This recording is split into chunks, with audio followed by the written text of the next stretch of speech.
E aí, beleza? Você já teve aquela situação de você não viu o paciente, você recebeu uma radiografia na sua mão, e às vezes, junto com essa radiografia, vem uma opinião de um colega seu que diz assim: ah, eu acho que vai ter que fazer isso, vai ter que fazer aquilo, e você não checa informação nenhuma, confia no colega, bate o olho na radiografia, a radiografia te leva a crer em alguma coisa, você vai lá e abre o dente do paciente, quando você vê, não era nada daquilo que você estava esperando.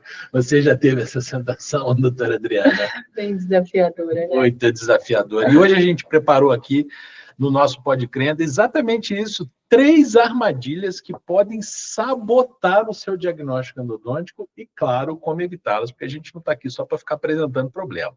A gente também vem aqui para trazer solução. Eu sou o professor Leonardo Barroso, esse é o Podcrendo, o podcast da equipe Nucleoendo. Nucleoendo, canal aberto com sucesso, 31 anos de prática clínica em endodontia e odontologia. Essa é a professora Adriana Marques. Bora!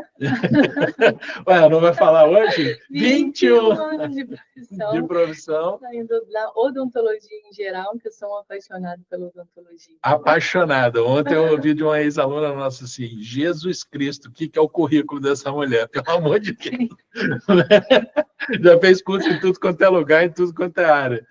E aí, hoje a gente vai falar exatamente sobre isso. 3 armadilhas que podem sabotar o seu diagnóstico endodôntico e como é que você sai disso. E aí você pode me perguntar, doutora Adriana, você pode me perguntar, putz, mas de onde você tirou isso, cara? De onde veio essa história? Então, a história eu vou começar contando uma história muito interessante que eu li esses dias, que mexeu demais comigo.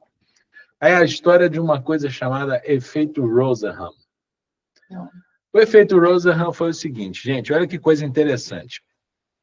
Um pesquisador de psiquiatria, um médico psiquiatra, na década de 70, se não me engano, chamado David Rosenham. Esse cara teve uma hipótese, elaborou uma hipótese lá de que ele desconfiava que a psiquiatria, naquele momento, não era capaz de diagnosticar pessoas normais. Ela estava tão fechada e tão focada nos problemas, nos sintomas e em diagnosticar o mal, diagnosticar a patologia, a doença, que o professor David Rosenham, ele achou que talvez a especialidade estivesse adoecida. E aí, para confirmar a hipótese dele, ele elaborou um trabalho científico, uma pesquisa científica, onde ele separou 8 pesquisadores, contando com ele, inclusive, então foram 7 voluntários, dona de casa, pintor, médico, inclusive, pessoas não só da área da psiquiatria, mas também pessoas de fora e tudo mais, mas que eram pessoas absolutamente normais, com vida normal, etc. e tal. E a proposta era, esses 8 indivíduos, eles procurarem um hospital psiquiátrico nos Estados Unidos e fazerem uma consulta onde o relato, a queixa era: eu ouço uma voz dentro de mim que me diz assim, vazio. A queixa era comum para os 8. Os 8 tinham que procurar um hospital psiquiátrico e se submeter a uma consulta médica com essa queixa. Bom, o que acontecia era que esses indivíduos, então, eles eram internados, né? E a ideia era que eles fossem realmente internados, só que o compromisso era que, claro, que lá dentro, quando internados, passassem a agir como pessoas normais. E aí, o que acontecia era a única coisa que eles tinham que fazer, era, além de agir normalmente, era registrar, fazer tipo um diário do que estava acontecendo com eles ao longo do dia. Então, olha que coisa interessante que foi acontecendo ao longo do tempo, né? Os médicos sempre encontravam algum jeito de diagnosticar com algum tipo de transtorno psiquiátrico. Então, com o sujeito que escrevia demais, foi tido como uma obsessão, né, excessiva de registrar, compatível com um transtorno, não sei o que, não sei o que lá. O outro que comentava que após ir no banheiro, ele lavava a mão e tudo mais, um transtorno de, né, de necessidade de higienizar as mãos, um transtorno obsessivo compulsivo, de limpeza, etc, etc, etc. Uhum. Bom, o fato interessante era que, assim, médicos e enfermeiros que tratavam desses indivíduos todos, eles sempre olhavam para esses indivíduos como, esse é aquele que é o esquizofrênico que ouve a voz do vazio. Aquele lá é aquele que fica registrando tudo, que tem um transtorno de não sei o que, não sei o que lá. Uhum. O mais interessante é que, ao longo do tempo, é que os próprios pacientes, aliás, os outros pacientes que estavam ali dentro do hospital, dos hospitais psiquiátricos, eles desconfiavam que essas pessoas não eram doentes. Eles diziam, não, você não é doente. Não, você é muito normal para estar aqui dentro. Eu não sei por que você está aqui dentro. Você não é doente. Mas os médicos e os enfermeiros se comportavam como se aquelas pessoas fossem doentes. O fato é que, depois de mais de 2.100 administrações de medicamento, comprimidos, que, por sinal, eles não tomavam esses comprimidos, eles guardavam e tudo mais e tal, parece que o lance lá que se desenrolava era assim, o sujeito ele só era liberado da internação se ele admitisse que ele fosse doente e que ele ia seguir em casa a recomendação de prescrição medicamentosa, etc. e tal. Então, os 8 indivíduos que participaram desse estudo, cada um ia sendo liberado, né, uma época do tempo mais ou menos. Então, assim, o primeiro que foi liberado primeiro ficou 19 dias internado, e o que ficou internado mais tempo ficou 52 dias internado, né? E aí, depois, o professor Rosenhan, ele organizou isso tudo num artigo que foi publicado numa revista de alto impacto mundial, né? Mas o foco era realmente a psiquiatria ali nos Estados Unidos. Claro que isso gerou uma comoção, né, na sociedade americana, porque os hospitais psiquiátricos se sentiram traídos, porque, como que eles fizeram parte de um estudo e não foram avisados de que, né, iam fazer parte do estudo e tal. E o professor Rosenhan, ele provou a tese dele de que realmente a psiquiatria não era capaz de diagnosticar indivíduos normais, de tão viciado que o sistema estava em olhar somente para a doença. E eu me lembro que essa semana até, inclusive, eu vi de novo esse post num outro perfil, e aí eu ainda comentei nesse post assim, ainda comentei uma coisa mais ou menos assim, engraçado, estou para te dizer que em outras áreas da vida também acontece o mesmo efeito. Na odontologia também acontece efeito Rosenhan. E eu me lembro de uma frase de um grande psicólogo americano chamado Abraham Maslow, que dizia o seguinte, que para quem não conhece, para quem só conhece martelo, todo problema é prego, né? Bom, o que esse episódio, o que essa história do professor David Rosenhan e o que essa história do chamado, o que ficou chamado efeito Rosenhan, me fez refletir, Adriana? Ela me fez refletir sobre o seguinte, o quanto do nosso diagnóstico do dia a dia, né, do dia a dia do dentista, agora eu vou falar aqui de uma maneira geral, o quanto desse diagnóstico, ele é realmente um diagnóstico feito, baseado em observações, em uma coleta metódica sucessiva que você realiza daquela situação que você está vivenciando e você está presenciando ali, ou o quanto desse diagnóstico ele é, na verdade, fechado, baseado naquilo que você previamente acha que é, porque você só tem um olhar a partir daquela janela e daquela solução. Você só tem um martelo. Exatamente. Né? Isso é uma coisa que a gente trabalha muito com os alunos lá, porque eu sempre brinco com eles, falo assim, cara, tem problema que é prego, é verdade, e você vai resolver com martelo. Mas tem problema que é parafuso, tem problema que é rebite, tem problema que é grampo, né? Tem problema que é porca. E, você precisa sofisticar a sua caixa de ferramentas. Ontem eu falei isso com um paciente que é engenheiro, ele deu gargalhada, mas ele entendeu a metáfora que eu fiz ali, que eu falei assim, amigo, né? Ele chegou com uma ideia pré-concebida na cabeça dele, eu fui desmontando os argumentos dele e fui mostrando para ele. Falei assim, cara, você está analisando a situação da sua ótica. Eu entendo, eu respeito, mas você precisa entender que existe, que a janela que você está olhando, ela é muito limitada e muito restrita.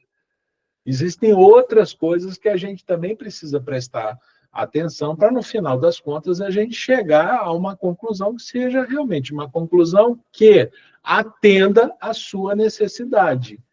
Em primeiro lugar, a sua necessidade em relação à saúde, e, em segundo lugar, a sua necessidade em relação ao restabelecimento de função ou devolução de estética. Bom, pelo menos é assim que eu entendo que a coisa deva ser. Né? Mas essa frase do Magno explica a minha trajetória dentro da odontologia.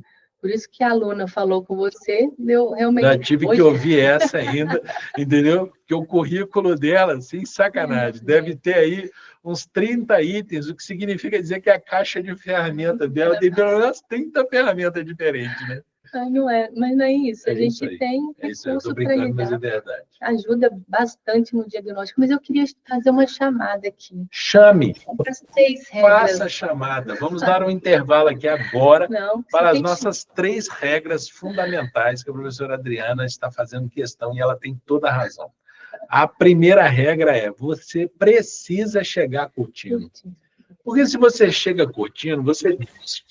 Nossa senhora, até caindo tudo aqui.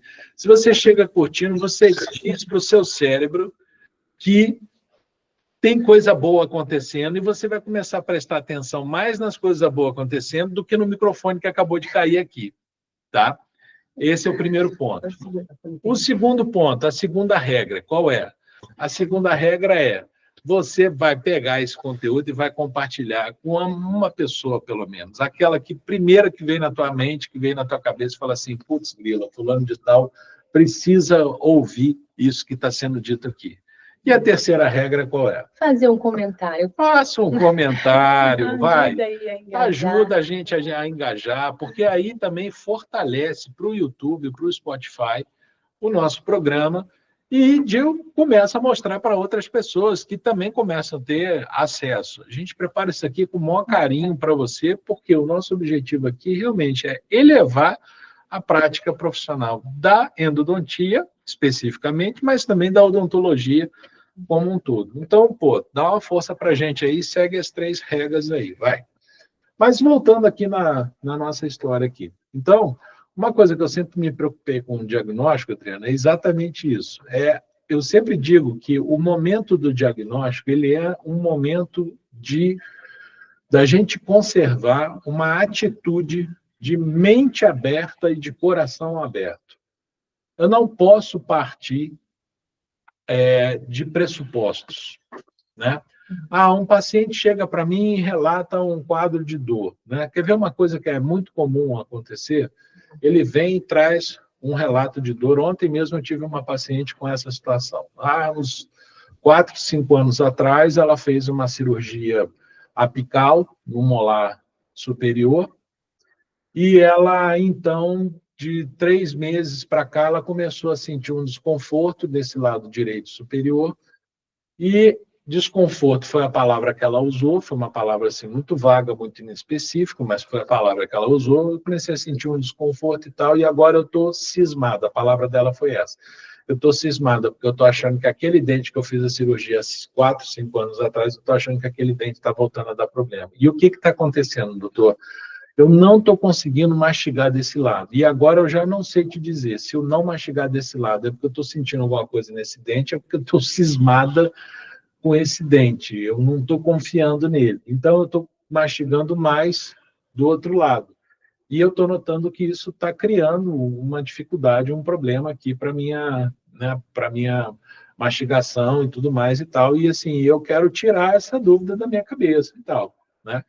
Então, você vê, ela tem uma experiência passada, uma memória, ela já traz para mim um relato, e aí é aquela história: se eu sou um sujeito desatento, o que eu faço? Eu embarco na narrativa dela e digo assim: não, realmente, né, esse dente já fez uma cirurgia, a gente até vai fazer uma radiografia, mas muito provavelmente vai ser uma situação que a gente vai precisar intervir. Talvez, se eu visse nessa radiografia uma imagem mais escura, Poderia ser uma escara apical daquela época, resíduo ainda do processo cicatricial daquela época, mas eu, porque estou fechado na narrativa dela, de que aquele dente está dolorido, está doendo, e ela está incomodada, já houve uma história complexa no passado, eu poderia embarcar e falar assim, olha, isso aqui é realmente uma periodontite apical, uma lesão apical, nós vamos ter que fazer uma reintervenção. Ou nós vamos retratar, ou nós vamos operar de novo, entende? Ou, às vezes, até, infelizmente, como acontece com muitos colegas aí, não, esse dente já está muito complicado, já operou, já fez canal e tudo mais, não, vamos tirar e vamos botar um implante. E o silêncio é proposital. Porque, infelizmente, isso acontece demais, né? E aí, foi o que eu pensei. Falei assim, cara, nós temos algumas armadilhas durante esse processo de diagnóstico que a gente precisa ficar atento. Então, vamos falar sobre as 3 armadilhas que podem sabotar o seu processo de diagnóstico. E como é que eu faço para evitar? A primeira armadilha é exatamente o que eu acabei de dizer. Chama-se apego ao primeiro rótulo. Eu dei um rótulo para a situação. É um dente que já foi operado, já passou por um retratamento, já fez uma cirurgia periapical, ou seja, já dei um rótulo para ele de que esse dente é um dente problemático. E se eu dou esse rótulo, se eu coloco essa etiqueta nesse dente, pode ser até que tudo que eu desenvolvo enquanto exame clínico, nos meus achados clínicos, pode ser até que eu interprete esses dados para encaixar exatamente no rótulo que eu dei previamente de que esse é um dente complicado. Concorda comigo? Né? Então, assim, mas eu fiz o exame clínico. Sim, mas você partiu de uma ideia pré-estabelecida, pré-concebida. Então, toda a coleta de informação que você fez, o que você fez foi inconscientemente preencher o rótulo que você deu. Você é a paciente, né? Que aí junta uma coisa com a outra, né? Vai para o implante. Você mesmo, na discussão que a gente estava de pauta para esse podcast, você deu um exemplo que eu achei ótimo, que é a questão realmente dos pacientes que passam por um traumatismo dentário, né? A gente sabe que o traumatismo dentário ele é uma situação complexa, a gente sabe que, né, muitas coisas podem influenciar no desfecho da situação e na evolução da situação. A gente sabe que muitos desfechos podem acontecer, mas uma coisa que eu acho que a gente precisa trabalhar na cabeça dos nossos pacientes é tirar o estigma da cabeça dessas pessoas, né? Porque, igual semana retrasada, um garoto de 7 anos, 8 anos de idade, que sofreu um traumatismo, um dente da frente, jogando futebol lá, o coleguinha, numa disputa de bola lá, o coleguinha empurrou ele contra a grade lá do colégio, ele bateu o dente e tal, fez uma luxação nesse dente, fizemos ali o splint do garoto e tudo mais e tal, mas, assim, o garoto, né, estava muito preocupado, porque ele estava assim, tio, nunca mais na minha vida eu vou poder jogar futebol, porque só eu falar para minha mãe que eu vou sair para jogar futebol, a minha mãe não quer deixar eu sair para jogar futebol. Claro que a mãe está certa, ela, né, quer o melhor para o filho e tudo mais e tal. Mas eu fico me perguntando se é válido a gente também criar esse transtorno na vida da criança, né, e ela ficar rotulada na cabeça dela com aquela coisa assim, eu não posso praticar mais esporte na minha vida, porque senão eu posso perder esse dente, né? E é isso que eu acho importante, o papel nosso de profissionais de saúde, também educadores, né? Não precisa ser todo profissional de saúde, ele é um educador por natureza, e você sentar e ter uma conversa com o responsável, com o pai, com a mãe, com a criança, para, assim, desfazer, né, essas ideias também, que, assim, você não pode cercear a criança, não pode limitar a criança, não pode deixar a criança deixar de ser criança, né? Não pode fazer com que a criança deixe de ser criança. Então, vamos fazer um protetor bucal. Existem maneiras hoje em dia de você proteger um dente traumatizado sem precisar necessariamente cercear a liberdade, a expressão da criança, né? Que é extremamente saudável. Então, eu acho que vale muito a pena esse primeiro pensamento a primeira coisa que pode sabotar é a gente se apegar a um rótulo. Esse dente já era. Esse aí é balde. Ah, esse é aquele dente que vai ter que fazer cirurgia. Pô, tu nem levantou o dado ainda, você nem levantou a circunstância, nem entendeu qual é a coisa, e você já está se apegando a um detalhe para resumir a situação toda naquele detalhe. Isso é algo que não se faz. E se apegar a rótulo também é fruto de uma coisa que eu considero também um erro operacional grave de todo cirurgião dentista ou graduando de odontologia, que é uma coisa que a gente trabalha muito com os nossos alunos, que é o seguinte: qual é o momento de se fazer o exame radiográfico? Né? O momento de se fazer o exame radiográfico é ao final de você rodar toda a rotina clínica. E vamos relembrar aqui qual é a rotina clínica. Primeiro eu faço a anamnese. Eu vou saber a queixa principal do paciente, fazer o histórico desse paciente, o histórico dessa situação, né? A história dental dessa situação. Vou precisar, sim, de um histórico médico. E aí, depois, então, eu vou desenvolver toda a rotina de exames clínicos. E, ao final, aquilo que não ficou claro, eu, então, vou fazer um fecho com a radiografia. A radiografia, o exame de imagem, uma radiografia, uma tomografia, ela é um exame complementar. É por isso que ela é chamada de complementar. Ela vem para completar, para preencher aquilo que o exame clínico por si só não foi suficiente para esclarecer. E, infelizmente, Adriano, o que acontece? A gente vê isso tanto em colegas já formados, quanto nos alunos de graduação, um vício, né, muito ruim, que é o quê? O indivíduo, o paciente, chega, por exemplo, para uma urgência, ou às vezes ele pode até chegar mesmo para um atendimento rotineiro e tal, mas se ele tiver uma radiografia em mãos, o dentista quer ver primeiro a radiografia do que sentar o paciente e examinar. Ele quer primeiro levar o paciente para fazer uma radiografia da situação, para depois ele sentar, entender, conversar e aí desenvolver a parte clínica. E esse é o grande problema. Por quê? Quando você começa o diagnóstico pelo exame complementar, você se sugestiona, você se contamina com a leitura que você faz daquela radiografia sem ter antes o conhecimento prévio da parte clínica.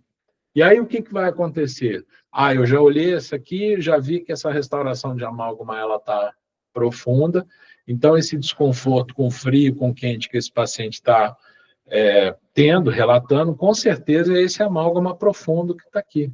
E aí você vai lá, vai fazer o seu exame clínico, você já nem presta mais tanta atenção de tanta certeza que você tem no que você viu na imagem radiográfica, que pronto, muitas vezes você acaba abrindo o dente, porque era o da restauração que estava profunda, mas você não viu que o do lado tinha uma trinca e que aquele quadro clínico que ele estava relatando, na verdade, era do dente trincado ao lado, ou que tinha uma cárie oculta que você não conseguiu observar.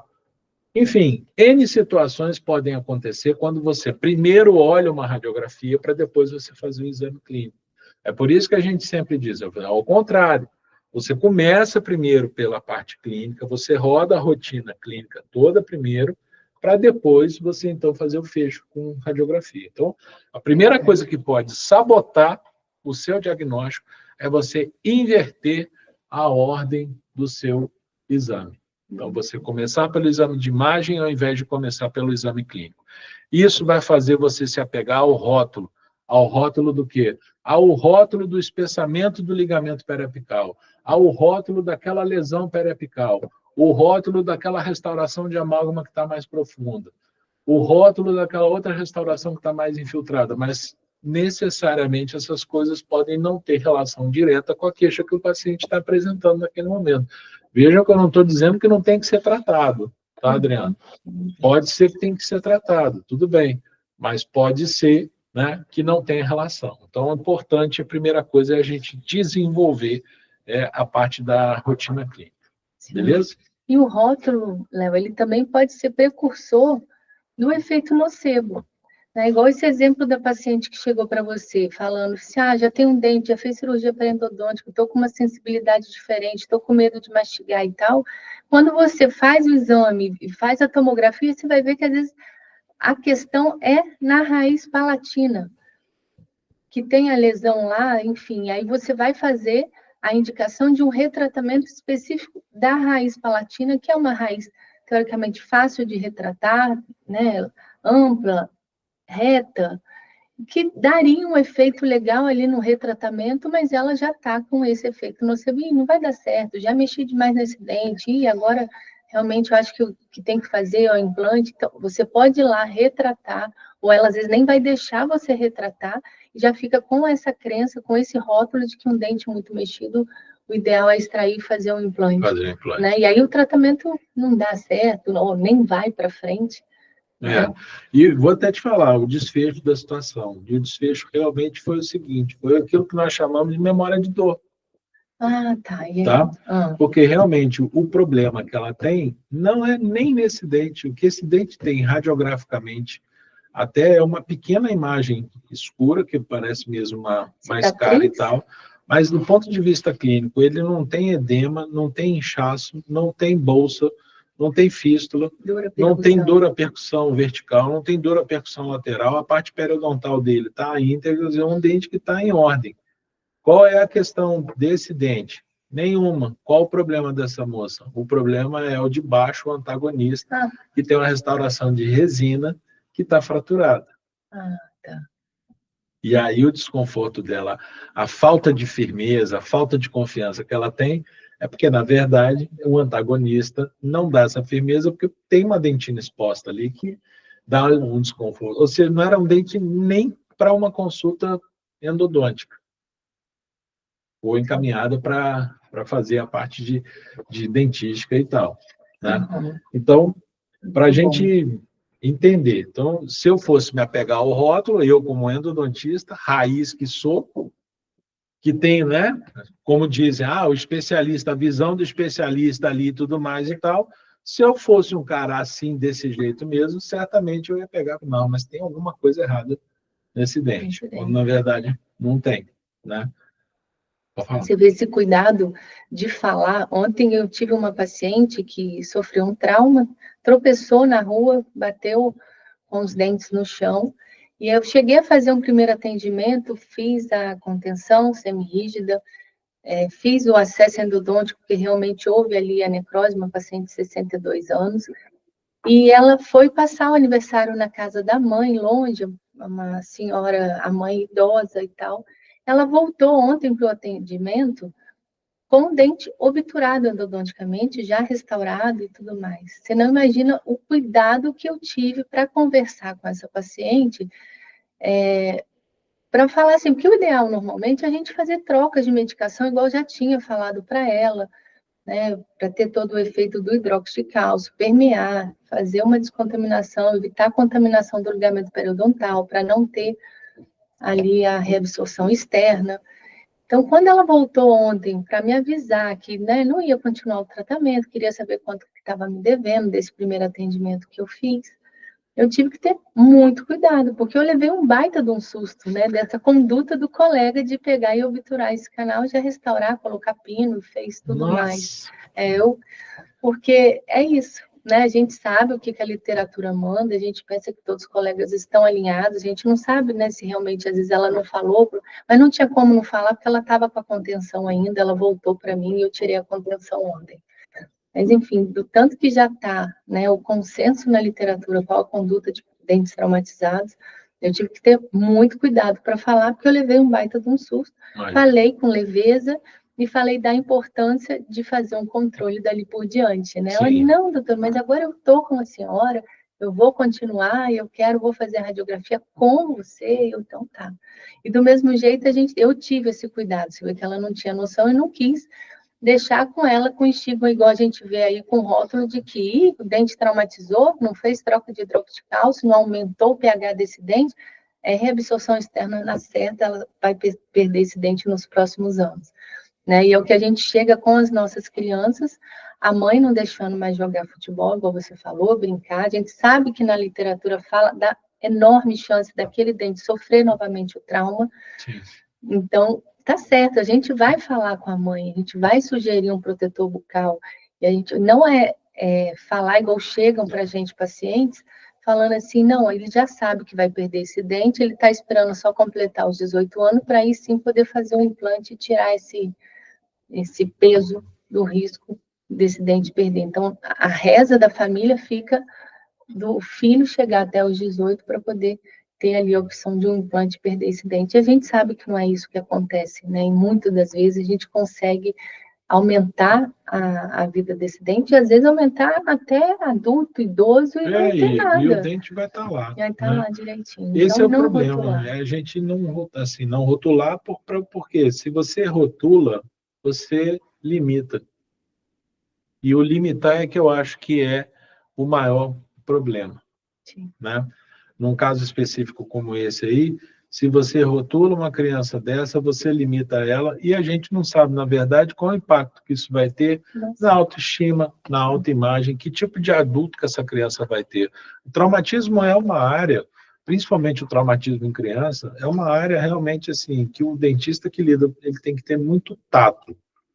Não é só a questão da técnica. A técnica é um lado, Sim. mas precisa ter muito tato, precisa ter uma inteligência emocional, uma inteligência relacional muito bem desenvolvida, para não criar um trauma maior nessa criança. Essa criança já passou por um evento difícil, está com a autoimagem dela arranhada, está preocupada, o entorno inteiro está preocupado também, limitando ela. Quer dizer, que tipo de adulto que vai ser? Então, a gente tem que fazer reflexão, né, sobre essas coisas. E um dos objetivos da gente estar sentado aqui reunido, né, nesse momento, é exatamente isso, levar reflexão para você poder mudar aí, né, se você achar que precisa mudar, ou de repente fortalecer em você uma convicção que você tem. Então, a primeira coisa que pode te atrapalhar é você se apegar a rótulo. Então, não coloque rótulo em nada.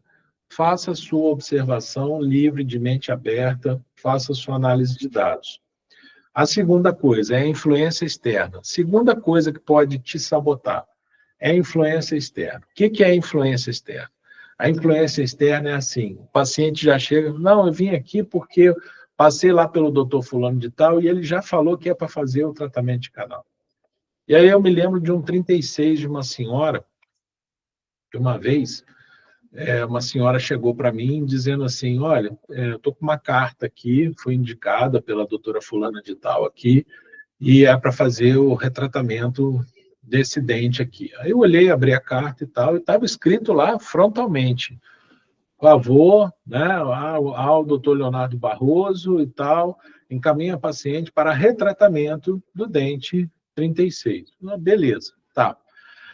Se eu sou um sujeito desavisado, né, o que eu faria? Ia sentar, não vou questionar, pô, a outra colega já fez o diagnóstico, certamente já deve ter feito o diagnóstico, porque para mandar por escrito, bater o martelo, que é aquilo ali, né, já fez o diagnóstico. Então, o que eu fiz? Falei, não, peraí, mas me conta primeiro, o que é que a senhora está sentindo? O que é que está acontecendo? Então, ela começou o relato dela por um relato que não casa com o dente tratado endodonticamente, que é o quê? O relato dela era uma dor com frio, entendeu? E que demorava para passar. Então, ou seja, quando a gente tem dente com dor à temperatura, quando a gente tem estímulo doloroso à temperatura, eu sei que eu estou falando de um dente polpado, eu estou falando de um dente com polpa, né? Então, não casa com o pedido categórico de assim, fazer o retratamento do dente 36. Se ela tivesse me dito, talvez, assim, mas o meu desconforto maior é com calor, eu talvez pudesse perguntar para ela, falei assim, mas esse dente tem canal tratado? Tem quanto tempo? Se ela falasse para mim poucos meses, pouco tempo, eu poderia até pensar, Adriano, pode ser um canal que não foi localizado, um canal extra que não foi localizado e tudo mais. Mas a queixa dela era muito clara no sentido de que era ao frio. Então, se essa queixa ela é com temperatura e especificamente com frio, pô, não dá para pensar de que era um canal que ficou largado, que ficou para trás. Então, era um dente com polpa. Vamos fazer o exame clínico e tudo mais e tal. A gente viu que, na verdade, o problema era o 37. Mas essa senhora, como tinha memória de dor, ou seja, esse 36 tinha sido um dente que tinha feito ela sofrer bastante, inclusive, segundo ela, o próprio, o próprio fazer o tratamento foi muito sofrido, porque ela tinha dificuldade para a instalação da anestesia e tudo mais e tal. Então, isso ficou gravado para ela. Tudo que ela sentia daquele lado esquerdo, ela sempre tinha a tendência de achar que era exatamente aquele dente, né? Problemático, como ela mesma falou, que foi a palavra que ela usou. Esse aqui é o meu dente problemático. E o problema não era no dente problemático, o problema era no dente de trás, né? E aí, também penso que, assim, às vezes, para você fazer uma afirmação categórica de que retratar o dente tal, é porque talvez, muito provavelmente, a colega não tenha feito nenhum exame clínico. Ela fez um exame radiográfico, bateu o olho, viu o dente tratado endodonticamente lá, com um espessamento, e falou assim, não, é esse aqui, vamos lá e vamos retratar, né? Então, a influência externa, ou seja, você se apegar a uma opinião de fora, uma opinião alheia, pode te atrapalhar no seu diagnóstico. Qual é a saída para você não se atrapalhar? Tá, tudo bem, o colega te pediu isso, o colega te deu uma opinião, eu acho que é isso, eu acho que é aquilo. Você aceita, agradece, mas você faz a sua própria coleta de dados.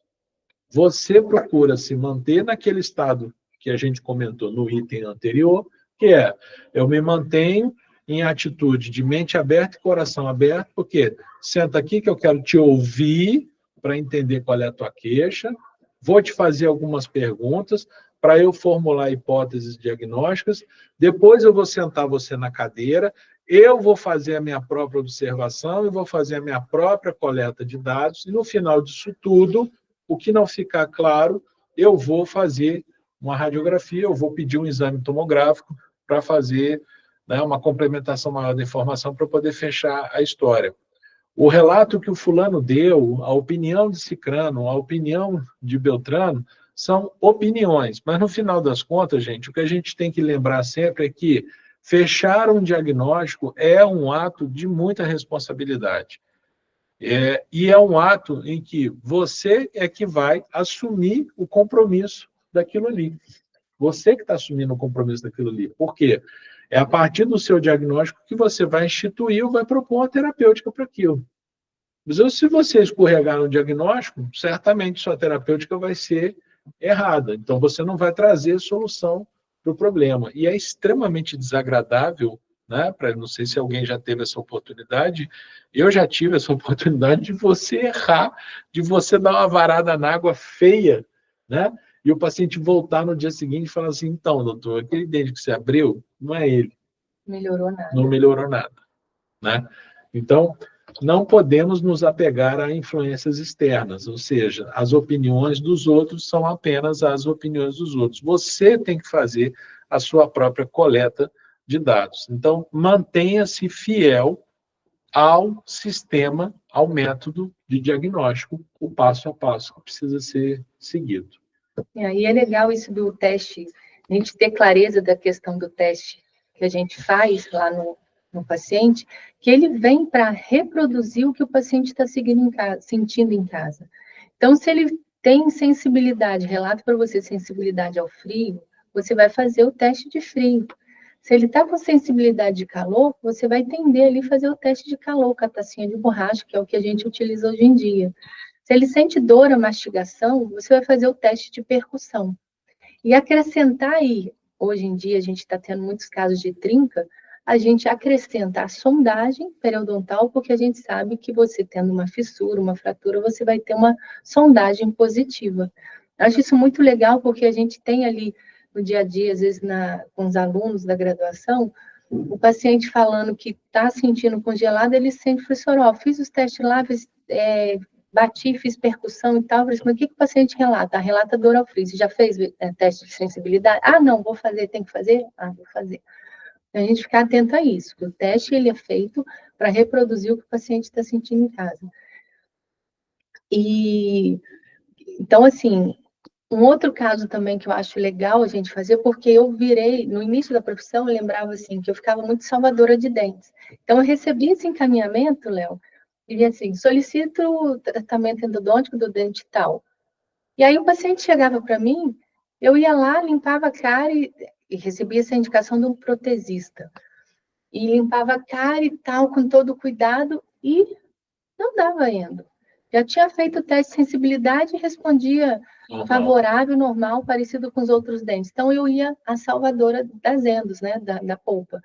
E o que acontecia é que, o que aconteceu comigo é que a protesista virava assim, Adriana, eu não pedi para você ver a viabilidade pulpar, pedi para tratar o canal. Então, hoje é o que eu oriento os nossos alunos da especialização, independente da graduação também. Se a gente vem com um pedido de um protesista solicitando tratamento endodôntico, sim, a gente vai lá e trata, anexa o pedido ao prontuário do paciente e está lá. Solicita tratamento endodôntico com finalidade protética. A gente tudo faz, bem, beleza. né?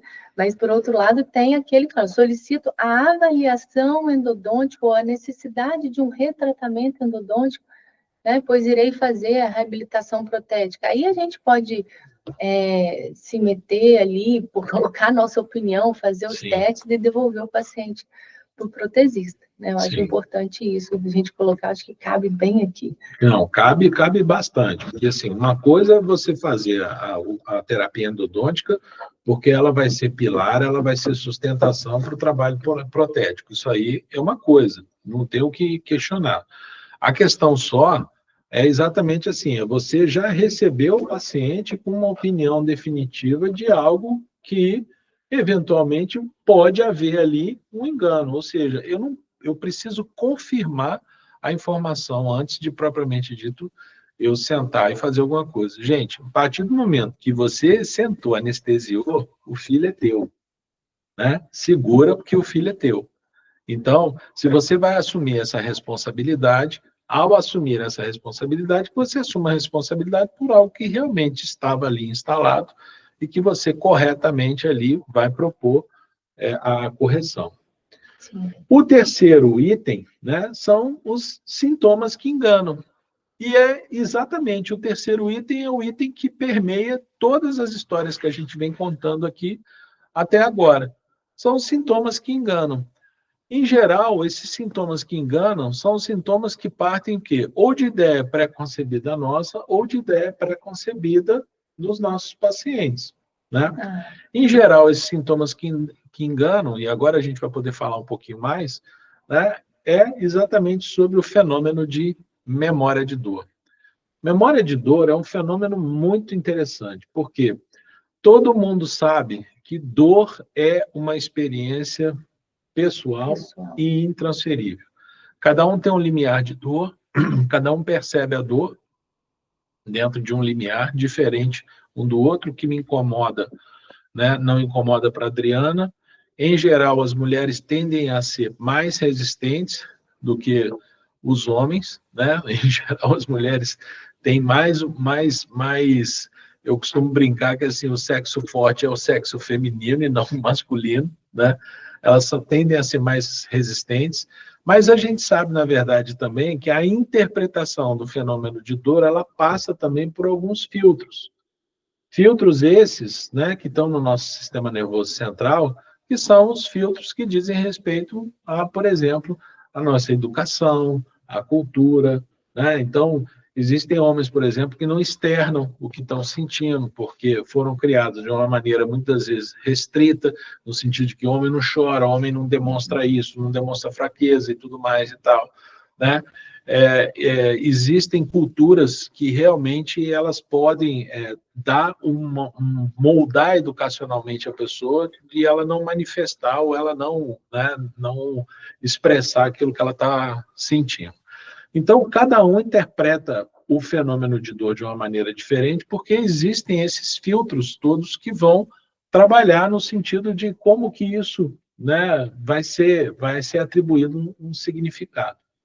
Bom, quando um paciente passa por uma experiência extremamente traumática e dolorosa, o que acontece é que ele tem registrado ali na memória dele esse evento, ou essa sucessão de eventos. Um dente que foi tratado do canal, em que o tratamento de canal foi muito doloroso ao longo do tempo, ou foi algo muito sofrido ao longo do tempo, sempre vai suscitar nesse paciente uma memória, né? Em que, dali para frente, tudo que acontece naquela região, naquele lado ali, ele sempre vai ter a primeira tendência de lembrar daquele dente, né? E isso tem a situação clássica de que, assim, para quem especialmente faz tratamento de canal, é assim, daquele paciente que chega lá na sala de espera e fala na frente de todo mundo: doutor, aquele dente que você fez o canal aqui, ó, tá doendo, né? Não adiantou nada, tá doendo. E aí você vai lá, chama aquela alma, aquele cristão ali para dentro da sua sala, senta, corre a rotina toda de exame e tudo mais, e você vai ver, na verdade, o dente que está doendo não é o dente que você fez o canal, é o dente do lado, é o antagonista, é o de cima, é o dente de trás, né? E a vontade que dá na gente é de falar para ele assim: agora volta lá na sala de espera e fala para todo mundo que não era o dente que a gente fez o tratamento de canal. Verdade. Né? Então, ai, doutor, desculpa. ele pede desculpa lá dentro, mas não pede desculpa na sala de espera. Né? Então, assim, sintomas podem enganar. E os sintomas podem enganar os pacientes, tudo bem, beleza. Mas os sintomas não podem nos enganar, porque se eles nos enganam, aí realmente a coisa fica complicada. Né? Então, o que eu tenho que ficar atento? É não me deixar levar por ideias pré-concebidas. Ah, não, pô, dor intensa com frio, pulpite irreversível. Não, esse dente aqui já é para abrir de uma vez. Não, peraí, meu amigo. Todo teste de vitalidade, a gente sempre diz, aliás, até, Adriana, vou fazer um parênteses rápido aqui. Se você quer entender bem de diagnóstico endodôntico, de urgência, especialmente a gente tem lá na nossa plataforma um curso 100% online de diagnóstico. Tudo isso que nós estamos falando aqui está lá. E se você quer entender esse correr de rotina, de diagnóstico, de exame clínico e tudo mais, toda a rotina ela está lá de uma maneira muito bem explicitada, de uma maneira muito bem explicada pelo rapaz que explicou lá, porque o rapaz que gravou a aula é um rapaz até que entende um bocadinho do assunto do tema. Né? Porque são 31 anos Porque são de experiência. 31 anos de experiência clínica, e eu vou te falar que a maioria das coisas que a gente conta para vocês aqui, é claro que são coisas que a gente passou, né? Não só as histórias de sucesso, mas também as histórias de muito choro e ranger de dentes. Né? Mas... Não, e legal assim, entra no nosso Linktree, que lá tem a aula de diagnóstico completinha, gratuita, de presente para você. Eu acho que a gente tem sim um curso fechadinho de diagnóstico e atendimento de urgência, né, que ele é um braço do curso completão que a gente tem, que a gente manda o material para você treinar no seu espaço, no seu consultório. Mas esse curso de diagnóstico e atendimento de urgência, 100% online, que a gente tem na plataforma para venda, ele tem desde a parte do diagnóstico até prescrição medicamentosa para o seu paciente ir tranquilo para casa, qual a medicação intracanal que você vai colocar de acordo com a situação. É um curso bem completinho, né, com início até o fim ali, de atendimento de urgência. Sim. Muito bom. Então, voltando aqui. Então, o que acontece com o teste de vitalidade, pessoal? O teste de vitalidade, ele sempre precisa ser um teste de vitalidade levando-se em conta um comparativo. Você só pode fechar a ideia sobre a situação de vitalidade, né, de sensibilidade de um determinado dente suspeito, se você coloca ele em contraste com outros dentes. Então, é o que a gente sempre fala. Você, ao fazer um teste de vitalidade, primeiro você vai testar um ou dois dentes do lado oposto do dente que você suspeita, de preferência o dente homólogo, ou seja, aquele mesmo dente, mas do lado oposto do dente que você suspeita. E o que você vai fazer é observar a reação do paciente frente a esses estímulos. Esse cuidado ele é muito importante porque, primeiro, cada um reage ao estímulo de uma maneira diferente. Segundo, cada um tem um limiar para esse estímulo.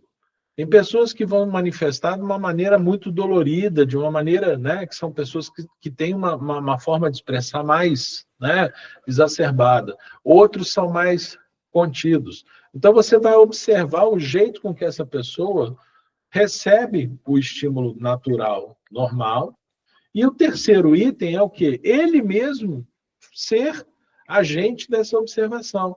Porque ele vai perceber, desse lado direito aqui, de um jeito, o segundo dente também foi meio parecido, mas esse dente, quando ele testou do lado esquerdo, pô, foi muito diferente. Ou ele foi muito dolorido, muito ruim a experiência, então, assim, um dente não senti absolutamente nada. Ou seja, ele vai ser sujeito de te falar, né, um agente observador de falar para você, olha, doutor, realmente você tem razão, ó, esses dois dentes aqui foi de uma maneira meio parecida, meio igual, mas do lado de cá foi muito diferente. Então, você precisa desenvolver um teste de vitalidade dentro do âmbito, para você entender dentro do âmbito daquele sujeito, daquela percepção, daquela forma de percepção daquele sujeito, o que, que é o doente e o que, que é o normal. Uhum. E primeiro a gente começa obrigatoriamente entendendo nele como é o normal nele, para depois você conseguir identificar como é o adoecido, o doente nele. Então eu não posso simplesmente partir de um relato, é uma dor intensa com frio lá, não tem essa não, já arruma tudo aí, já vou pegar, já vou abrir e tudo mais e tal. Esse tipo de sintoma é um sintoma que engana, né? E isso acontece em muitos lugares, isso acontece volta e meia, né, na clínica da faculdade lá, às vezes o aluno já vem com uma ideia pré-concebida na cabeça e a gente tem que pegar e falar, não, peraí, vamos levantar os parâmetros clínicos primeiro e tal. Então, esse terceiro, que são os sintomas que enganam, não é porque o relato do sintoma é algo, né, que pode se assemelhar a algo clássico que você já conhece, que você simplesmente vai confiar, vai dar peso, credibilidade a esse relato e você já vai partir para uma intervenção propriamente dita. Mais uma vez, fica aqui o quê? O chamado de que o que é importante? O importante é você realmente fazer a coleta das observações, a coleta dos dados, para no final das contas você poder fazer, então, a análise de tudo o que você está coletando. Então, gente, qual é o chamado desse nosso episódio de hoje? O nosso chamado é o seguinte: não fique com a sua mente fechada numa opinião, num relato ou num sintoma especificamente. Não fique com a sua mente fechada.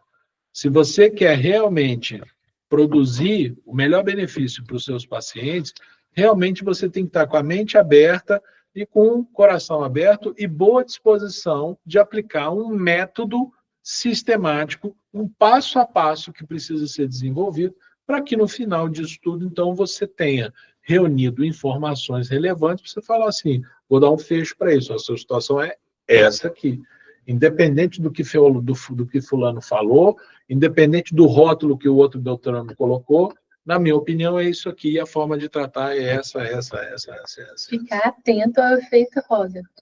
Ficar atento a esse efeito Rosenhan. Por isso que a pergunta que eu fiz aqui, ó, que eu deixei até registrado aqui, vou ler para você. Será que você está ouvindo de verdade o que o dente está dizendo para você? Ou você está só confirmando aquilo que você pensa que é da situação? Porque a linha é muito tênue. E ainda mais para nós, que vamos ficando cada vez mais velhos, mais experientes, é natural que as situações elas vão se sucedendo e você já bate o olho e já fala, esse é aquele caso assim, assim, assado. Esse é aquele outro caso assim, assim, assim. E muitas vezes a endodontia, ela puxa o tapete e te bota de joelho, porque você acha que, na tua opinião, é aquela situação que você já viu antes acontecer, mas se você não corre a rotina toda, você vai acabar dançando. Em compensação, se você corre a rotina, pode ser que você descubra algo diferente e fale assim, não, mas esse caso não é igual aquele. Esse caso é um outro caso. E eu acho que é isso que, ao longo do tempo, vai fazendo a gente progredir na nossa profissão e na qualidade daquilo que a gente vai fazendo para os nossos pacientes. Pelo menos esse é o método que eu procurei e procuro empregar todo santo dia no meu dia a dia. Isso aí. Então, da forma como a psiquiatria tinha a dificuldade de diagnosticar indivíduos saudáveis, né, que é o que o efeito Rosenhan explica aí, tentou tirar, né, desmistificar, nós também temos que ter esse cuidado para dar o diagnóstico saudável para aquele dente que o paciente tem a memória de dor e realmente achar o precursor, o causador do incômodo para o paciente. Né? Exatamente. Eu acredito que isso possa acontecer um pouco, igual acontece às vezes lá na faculdade, que tem aquele paciente que precisa, às vezes, entrar na fila de urgência, falar que tem a dor ali para poder conseguir a vaga, né? É um caminho que ele acha que talvez seja mais fácil para conseguir vaga para tratar os dentes todos. No SUS, às vezes, no atendimento lá, ele precisa de um atestado, então precisa falar de uma dor que tenha para conseguir o abono do dia de trabalho. Então, a gente ficar atento, assim, o que o paciente está falando. Ele está precisando da vaga, está precisando do atestado, ele está criando, né, Você na entendeu o segunda-feira. que você quer? Eu acho que é a pergunta mais importante. Tá, meu filho, beleza. Tudo que você está falando, o que você Abre quer? seu coração Abre aqui, seu fala a coração para verdade, mim. Fala porque para não mim o que tem... você está querendo. Né? Aconteceu isso comigo na segunda-feira na faculdade. Uhum. Aí você vê no final, o paciente abriu o coração, ele falou assim, não, eu estou precisando muito, porque eu tenho que tratar meus dentes, mas hoje eu não estou com dor, eu não achava nem um dente, nem na DTM, para poder dar o suporte para aquela dor que ele estava falando. Aí ele abriu o coração e falou que estava precisando de vaga, eu organizei o caminho lá com o pessoal da secretaria e foi feito. Não abrimos nenhum dente, nem fizemos extração de nenhum dente. Você vê o risco que ele correu, né? Sim. Porque se ele cai na mão de um profissional e fala, tá bom, meu irmão, você tá com dor, então beleza, o problema é esse aqui. Vamos tirar. Então, vamos abrir, vamos fazer isso, vamos fazer aquilo. É exatamente isso, né? É o conceito de overtreatment, que é um conceito muito falado na atualidade, que é o quê? O tratamento em excesso, o excesso de diagnóstico. Uhum. Ou seja, o indivíduo tem que saber o que é o normal, e dentro daquilo que é o normal ou anormal, o que precisa de intervenção, o que não precisa de intervenção, o que precisa de controle somente, ou o que necessariamente vai precisar de uma determinada intervenção. Porque senão uma intervenção, quando ela não é indicada, uma intervenção, ela é iatrogênica. Ela não é terapêutica, ela é iatrogênica. E isso precisa ser levado muito a sério, com muita responsabilidade. Eu sempre digo isso para os nossos alunos, tenho muito orgulho de dizer, o que nós fazemos é muito sério, o que nós fazemos é de muita responsabilidade. Então, a gente precisa realmente se conscientizar de que a gente pode ser enganado, a gente pode se enganar e pode escorregar nessas questões. Então, resumindo tudo, primeira coisa que pode interferir nesse nosso diagnóstico é a gente atribuir um rótulo. E o momento que, em geral, a gente atribui um rótulo é quando a gente inverte o momento da radiografia. A radiografia é para ser feita ao final do exame clínico. Você correu a rotina clínica toda, você faz a radiografia para fazer o complemento daquilo que durante o exame clínico não ficou claro. Então, essa é a primeira forma de você não colocar um rótulo, de você não etiquetar uma determinada situação, você emitir uma opinião prévia. Segunda coisa, influência externa pode dar também, pode ser uma armadilha para a gente. A opinião dos outros é a opinião dos outros. Você precisa ter a sua própria opinião sobre a situação. E para você ter a sua própria opinião, faça a sua própria coleta de dados e faça a sua própria análise. Faça corretamente lá o método de diagnóstico, no final de tudo, feche com um exame de imagem, e aí, então, você vai ter uma opinião mais abalizada para você poder, né, dar o direcionamento para o caso. E a terceira coisa, prestar atenção a sintomas que enganam. Não fique preso àquelas situações, dor assim é isso, tem que fazer aquilo. Dor assado é aquilo outro, tem que fazer aquilo outro. Não. As manifestações, elas são individuais. Elas podem variar de indivíduo para indivíduo. Então, mais uma vez, você precisa combinar os achados de sintoma, de sinais clínicos e de imagens no final, para você juntar isso tudo e aí, então, você fazer um fecho, você fazer um diagnóstico, né? E para terminar, então, fazendo aí um link, né, com o efeito Rosenham, é exatamente isso. O efeito Rosenham mostrou que os médicos estavam viciados em diagnosticar somente a doença e que não sabiam qual era a linha que separava doença de saúde. Será que a odontologia também tem pessoas assim, que não sabem separar a linha entre aquilo que é doente e aquilo que é saúde? Eu espero que não. E essa é a reflexão de hoje, esse é o podcast dessa semana, e eu te vejo na próxima semana, e lembra das nossas 3 regras. Valeu. Fomos!